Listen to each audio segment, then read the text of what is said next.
Well, I'm Alan Dale from Gale Force Winds, and I want to tell you it's an absolute pleasure to be here at the Canadian Manufacturers and Exporters Conference right here in beautiful St. John's, Newfoundland and Labrador. I want to tell you, these folks really are embracing excellence. They're talking to some wonderful people, talking about talent, technology, and technique, and I like meeting these people one by one, and I'm really excited to get into this next conversation. And on that note, why don't you start by introducing yourself? Tell us what you do. Yeah, John Moores. I'm the Chief Operating Officer with the Newfoundland and Labrador Dairy Cooperative. Yourself, sir? Scott Antle. I'm the President and Chief Administrative Officer for the NL Dairy Co-op. All right, we got milk. That's great. Good. Let's kick this right off. Guys, a really interesting conference. A lot of people coming together. You've got industry, academia, government, everybody talking about those three big themes. Let's talk about talent for a second. As you look at this as a dairy industry, where do you see talent going and upskilling the talent? Yeah, well, I guess the interesting thing for us, we're a brand new company. It's funny, we purchased Central Dairies, the NL Dairy Co-op did, which, Newfoundlanders and Labradors would know as a 60-year-old brand, but yet we're a startup. Just a year ago, we've had a 1 year plugged as operating this business. We purchased Central Dairies from Magapure a year ago.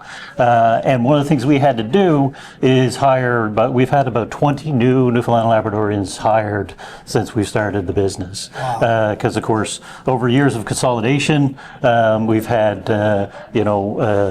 some jobs move away, the finance, the management, and that sort of thing. So, the two of us came on board here as management of the co-op, but as I say, we've got 20 people, so we've had to, start from ground zero and find 20 people in a bunch of various roles. So we've really kind of been, thrust into it, which has been fantastic, and we're really excited about the team we put together. We've got a great combination.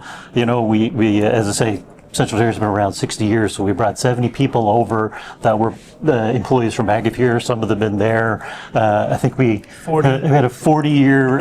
It's funny, we're doing long service awards in our first year, and we've got a 50-year award we're giving out, right? So we've got a great combination of these folks that have been in the business for years, but also a bunch of new folks that we brought in. We're managing sales locally, so we've got people in that area, and finance, and having people here on the ground, Newfoundland and Labrador, and make it a truly local company. That's been an exciting part of our first year, and that mix of all that experience and then new people coming into the business. So it's a lot happening, and of course that's what it's all about. It's about the people and their engagement and excitement. It's been great. We're excited about the team we got, and they're really driving the business.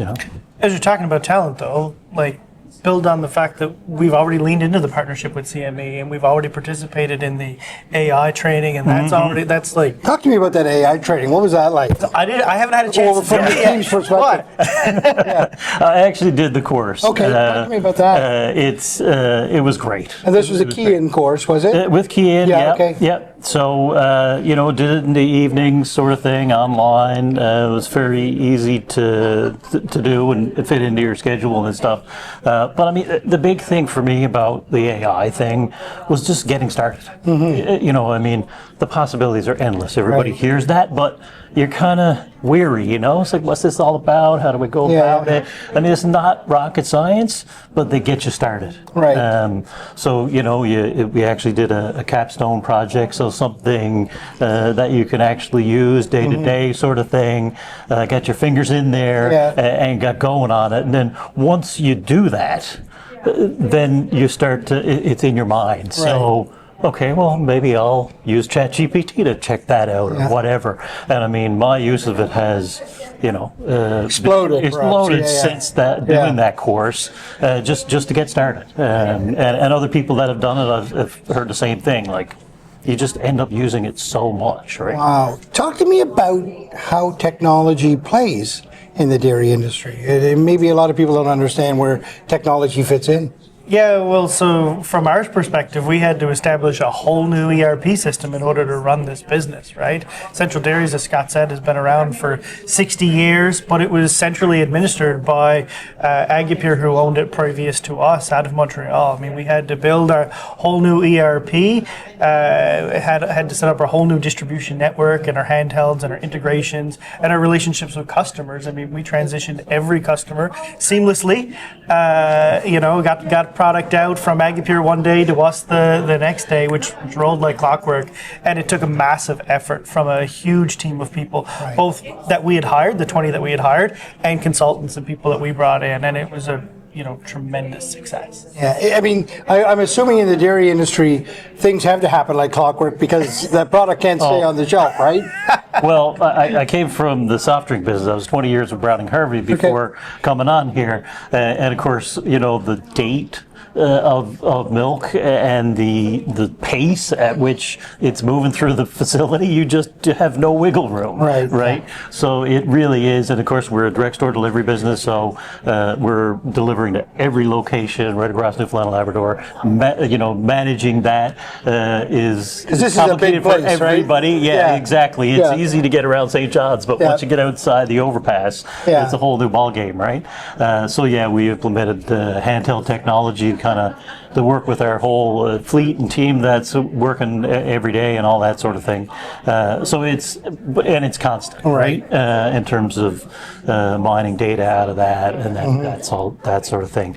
But of course, the other thing that is, from a technology standpoint, I always think about it in the manufacturing world. There's the IT technology side of things and computer side of things, but there's a lot of technology out there in the plant as well, which is this guy's wheelhouse for sure. But one of the things that, we're only a year in, but we've already introduced a new technology in the plant, ultrafiltration, which has allowed us to introduce lactose-free milk produced here in Newfoundland and Labrador. There's the first time it's been produced here. Wow. So that has been imported into Newfoundland and Labrador. So again, of course, we're owned by the Newfoundland farmers. So they wanted to have as much milk processed here as possible. So that was one of the big driving forces. But of course, in order to do that, we need to implement ultrafiltration, which is a whole new way of processing milk. So if you want to... Yeah, so I'll build on that. So what we're actually doing is we're taking skim milk and passing it through membranes. And through that membrane process under high flow, we're actually concentrating protein. Okay. And that becomes the basis as an ingredient for our lactose-free milk. So if you pick up a carton of Central Dairy's lactose-free milk, you'll actually notice that typical to 8 grams of protein what you'd have in conventional white milk, we have 12 grams of protein in our lactose-free milk. Okay. The ultrafiltration machine was about a strategic investment. It was about looking at where's the future of dairy going, where's the future of dairy processing going, and making sure that we have that leading edge technology in this province and the capability to go into those new markets. So yes, we've added lactose-free milk, but that's really only scratching the surface of what this technology brings to us in the plant.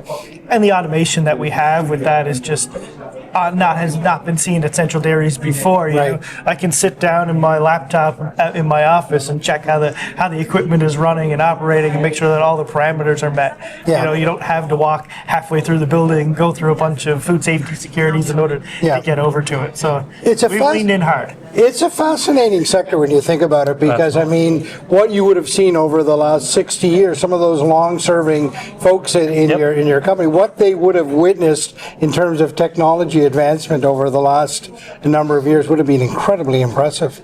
And it would also rely on you guys to continuously be improving yourself, constantly making sure that your techniques are sort of cutting edge and lean to make sure that not only are you profitable, but you're thriving in this sort of emerging industry. Would you agree with that? Yeah, absolutely. I mean, again, being part of the manufacturing industry for a lot of years, like investing year in, year out is absolutely critical. And what some people don't see, a big thing like the UF is a milestone piece, but it happens every single year. Like we're doing things, and that's why we wanted to have it owned locally to invest in this facility for the long term. Long-term sustainability of this industry is what we were set out to achieve here, and that's going to happen by investing every single year.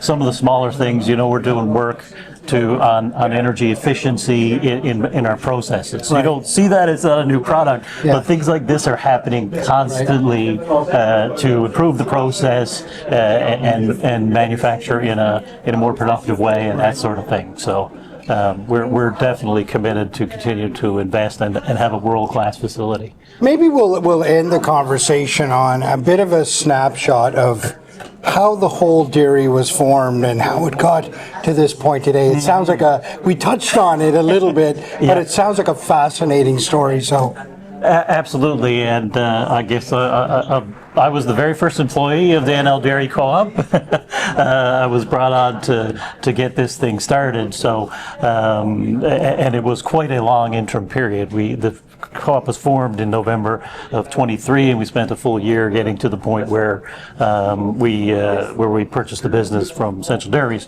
But I guess the interesting part about that is really that was an ongoing thing. Right. The co-op came to me to lead the organization, but they had been working on this for a number of years, and this gentleman here was with Dairy Farmers of Newfoundland and Labrador for a number of years, and was a part of how the whole project came to be. Yeah, so it was really born from a vision from farmers, but I think you have to look at the Canadian landscape and what was happening across Canada to understand what drove change in Newfoundland and Labrador. There was a significant, and still remains a significant amount of consolidation in dairy processing in the country. As we've come to learn intimately, they are highly capital-intensive businesses, and the scale and size of the equipment is just getting bigger and bigger and bigger. So it's forcing more consolidation in the industry. The Newfoundland dairy producers sort of did a bit of reflection on that and said, well, what does that mean long-term for the Newfoundland and Labrador dairy industry? If things continue to consolidate, what happens to processing here?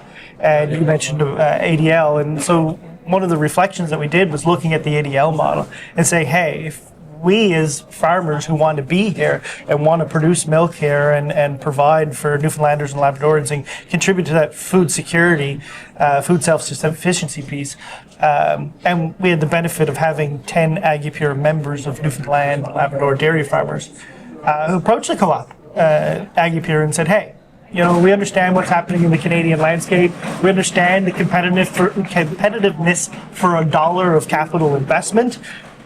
Would you be interested in discussing a sale of this entity as a going concern while it remains profitable so that we can invest in the long-term sustainability with that vision for the future?